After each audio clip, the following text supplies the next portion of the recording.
Alright guys, welcome back to another YouTube video. Today I'm going to show you how to make sourdough bread. Yes, you heard me right, sourdough bread.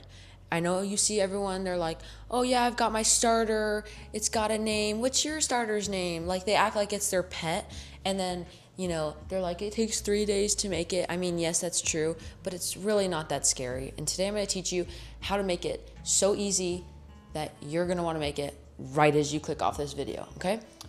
First, you gotta go in your fridge and you grab what it all starts with, called the starter, okay? This is your starter, okay? That is basically that's what gives life to your bread, okay? All it is, it's flour and water mixed together for multiple days, same ratio, until it becomes active and bubbly, and you'll start to see it rise. So this is a mature starter that I've already done that with. And the first step now is to let this sit on the counter and come to room temperature. And that should take about 2 hours. And then after that, we're gonna feed it. I'll get back to you when it's at room temperature. Alrighty, so my starter has come to room temperature now, so now it's time to feed it. So the first thing I'm gonna do is take the lid off, and I'm gonna give myself my kitchen scale. It's just a generic kitchen scale. You can get it off Amazon or wherever. And I'm gonna weigh this. So this is my starter right here. So my starter's on top of the scale, and it's saying with the glass and everything, my starter weighs 18.86. So I'm gonna take 18.86 and I'm gonna subtract what this glass weighs without anything in it. So I already wrote that on there and put a little sticky note, and that's 1131. So I have 755 grams of starter inside this vase. So, geez, I need to take out about 600. Yeah, I have to take about like 600 because I'm ideally want around 100 grams of starter. All right, so I've got my starter sitting around 123 grams. So that's what's in, that's the starter that's in here. So now I've got all-purpose flour, and I've just got some regular filtered RO water. So I'm gonna so I have 123 grams in here. So I'm gonna feed it a 1-to-4 ratio. So whatever the starter is, you're gonna multiply that by 4, and then you're gonna do that of the flour and the water. So 123 times 4, 492. So I'm gonna put 492 grams of water in here and 492 grams of flour. All right, so zero the scale out, 492 grams of water. Here we go.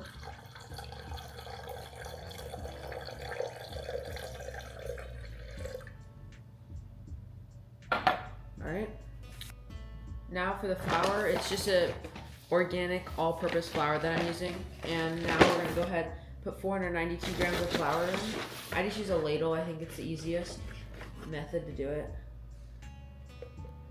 I just zeroed out my scale. Just zero out your scale every time, making sure you get the right measurements, because it is good to be precise when it comes to this.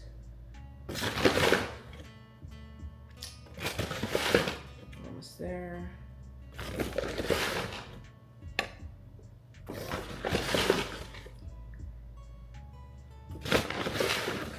All right. We're at 4. There we go. So take a little bit out because we're a little over. And now we're a little under.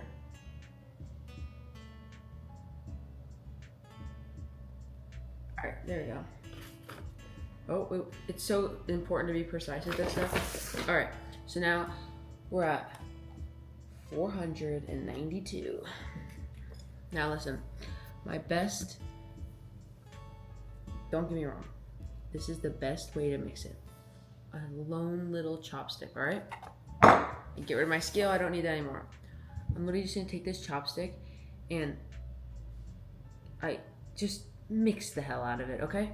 It's gonna sound terrible and disgusting, but here, I'll let you guys see what it looks like.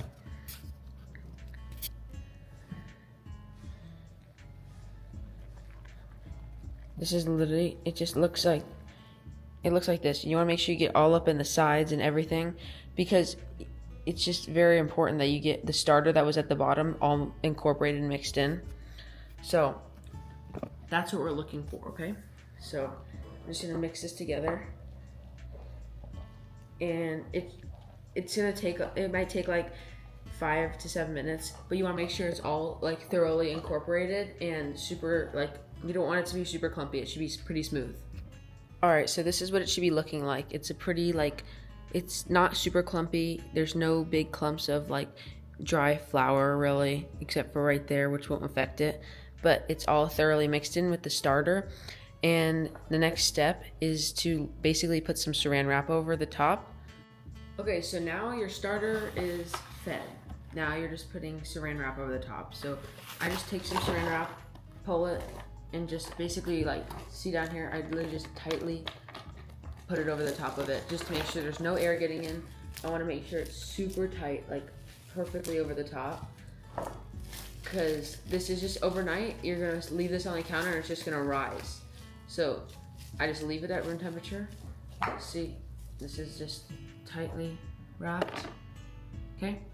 And now, the next steps aren't until tomorrow. So I just literally leave this on the counter until morning, and around 10 o'clock in the morning, I'm gonna mix it into the dough that you use for the sourdough. So I'll see you tomorrow morning, I guess. All right guys, good morning. Today is day 2. So this is what our starter looks like. It looks very bubbly and active. So I've got my scale now, and I've got my bowl. I'm gonna take my bowl, zero my scale out, put my bowl on top, and zero it out again. Now I need 100 grams of active starter. So I just get a ladle, a nice scoop of it.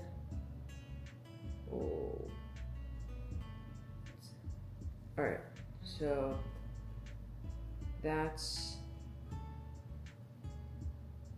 almost 100.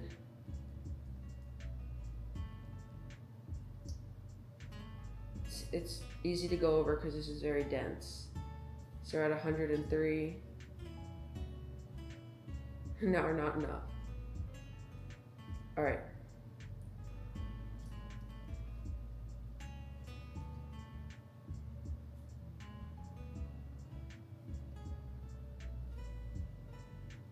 There we go.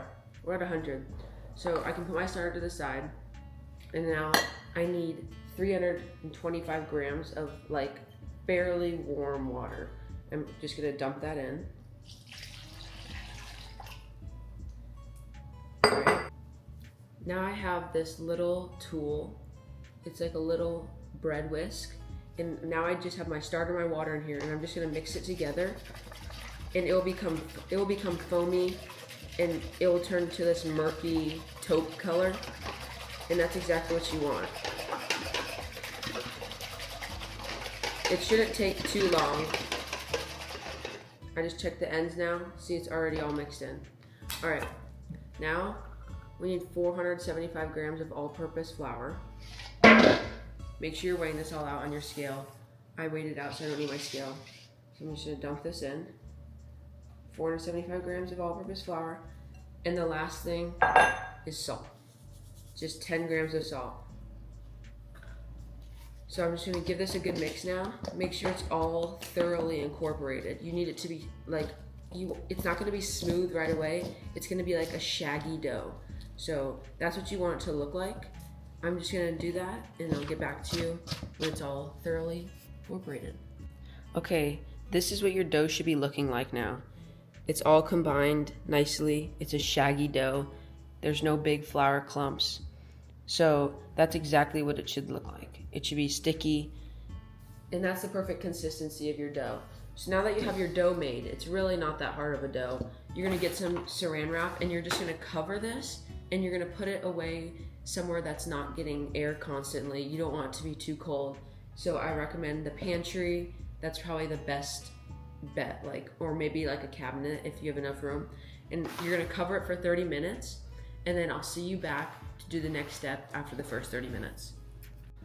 All right, so it's been 30 minutes, and the next step is to do stretch and folds. So basically a stretch and fold is taking it from here, stretching it and folding it into the middle. So you're just gonna do that all the way around until it's created structure. That's basically what you're doing. So you're just gonna do that all the way around, and this is what it's looking like right now. So you just wanna make sure you get into it and stretch and fold all the way around. It's not gonna look like it rose yet, because it's not gonna rise yet. basically it's just hydrating. So while it was in there for 30 minutes, the dough was just hydrating the flour. So now it's a dough. So this is the dough you're gonna use. After you do your stretch and folds, group it into one little ball, put it in the middle, and you're gonna throw some saran wrap over and put it in the pantry for another 30 minutes. Okay, so another 30 minutes has passed that this was in the pantry. I'm gonna take the saran wrap off of it, and right now it's looking like this. So it's a lot smoother now. It looks like it has a lot more structure, and I'm just gonna do another set of stretch and folds. So the same thing that we just did 30 minutes ago, I'm doing it again. And I'm just making it into another ball in the center, and then after I make it into a ball, I'm putting saran wrap over it. I'm putting it in the pantry for another 30 minutes. All right, so it's been another 30 minutes, and this is what it's looking like. So this is our last stretch and fold. So we're gonna do the same thing again, stretch and fold. It looks like it might have risen a little bit. So I'm just gonna stretch and fold this. And this is, like I said, this is just our last time. So make sure you get a nice stretch and fold to create that structure in it. And after this stretch and fold, we're gonna go ahead and put saran wrap over it and set it back in the pantry for 6 to 8 hours until it's almost tripled in size and has like a domey shape on top. So you can do whatever you want in your day. Just let this sit in the pantry for, like I said, 6 to 8 hours, and then we'll get back once it's been 6 to 8 hours. Let's go. All right, 7 hours later, this is what it's looking like. It's about tripled in size, and I just have a cutting board right here, and I just have some flour and a sifter, and I'm just literally gonna sprinkle it over the cutting board. I just wanna make sure the dough doesn't get stuck to the cutting board. So there's a nice coat, and I'm just gonna dump it right under the cutting board. And it's gonna be very airy. Try your best not to deflate it, because if you deflate it, it's not gonna have the best oven spring. So I've got it in the middle. And now what we do is we shape it. So essentially, I'm gonna show you right here. So you're basically taking it and folding it. You're gonna fold it into the center. And then you're gonna roll it. And you're gonna fold the ends in. Okay? So now you've shaped your dough. Let it sit on the counter a little longer just to make sure it doesn't get too sticky. And if you want to make sure, just pull the ends into the middle. So you have a nice circle. And the next thing you're gonna need is a banneton. It just looks like this. You can get it on Amazon or any baking store around you. And you're just gonna wanna take some flour and dust the inside of it. You just wanna coat the inside so your bread doesn't stick to the inside of it when you go to put it in the fridge. So here we go. My bread is all airy, full of bubbles. It looks like this.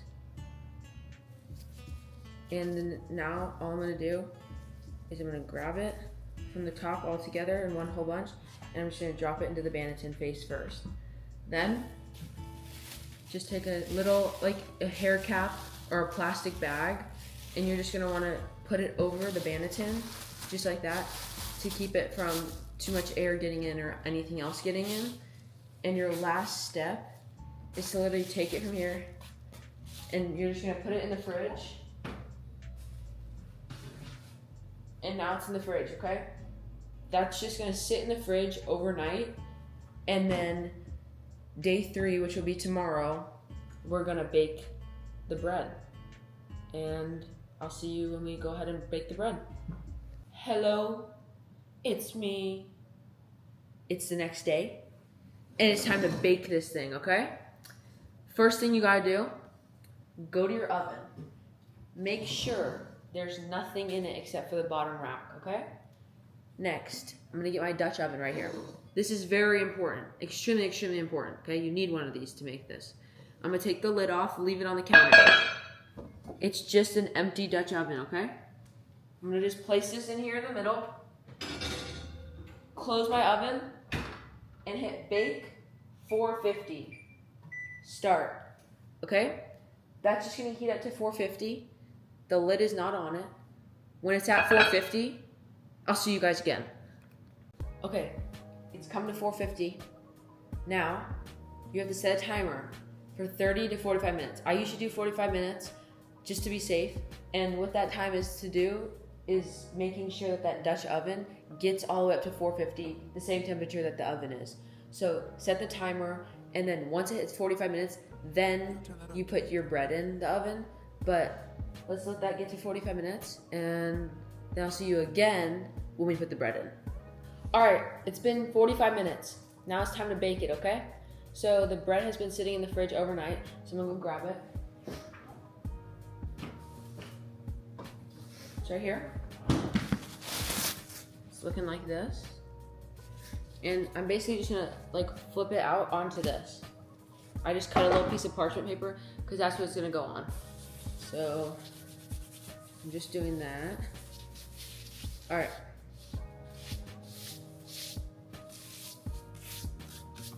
Making sure that all of the flour that got on the parchment paper is brushed off. All right, now we're gonna get something called a lame or lame. It's basically just a razor, okay? So it just looks like this.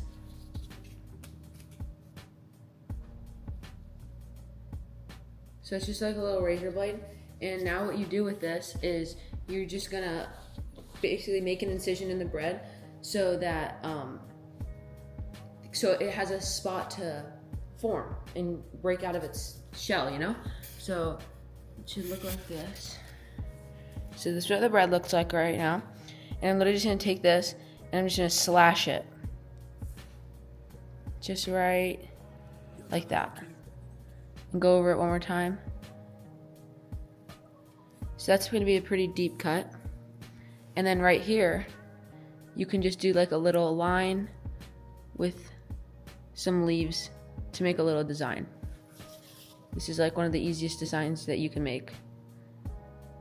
So the deep cuts like that, that's for where it's supposed to burst out and like grow.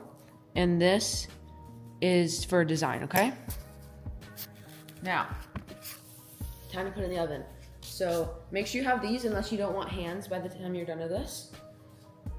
Just gonna open my oven. The oven still has no lid on it. The Dutch oven has 0 lid on it. So I'm gonna pull it out and I'm literally just gonna come in here. You might not need it if you don't touch the Dutch oven with these. So I'm just gonna come in here and drop it in. Like that. Get my lid, place it on top, and put it in the oven, and you're gonna set a timer for 20 minutes. Once it hits 20 minutes, we're gonna take the lid off. So I'll see you when it hits 20 minutes. All right, my timer just rang for 20 minutes. So now we're gonna just take the lid off of it. So we're just gonna come in here, take the lid off, shut the oven, and I just put the lid on the stove somewhere because it's really hot right now. And you're gonna put it back in for another 20 minutes. What taking the lid off does is when you take it off, it releases the moisture and lets the bread dry out and turn golden brown. Because the moisture with the lid on only works for the bread in its favor for a certain amount of time, which is that first 20 minutes when it's rising the most. So once it rises, you wanna get the moisture out by taking off the lid, and then that will develop the crust now. So set your timer for another 20 minutes and I'll see you in 20 minutes.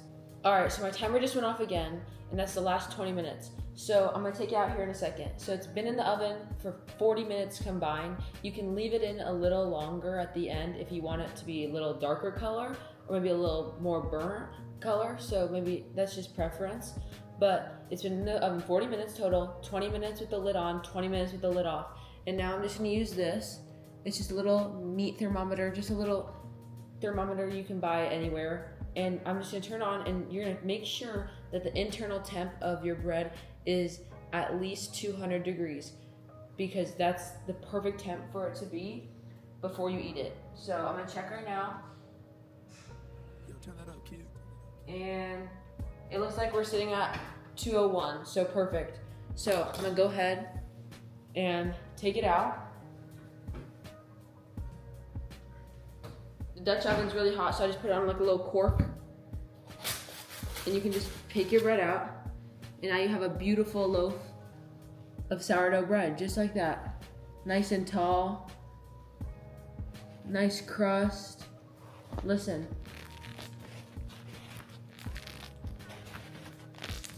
It sounds super good. Smells so good. It's gonna make your house smell so good.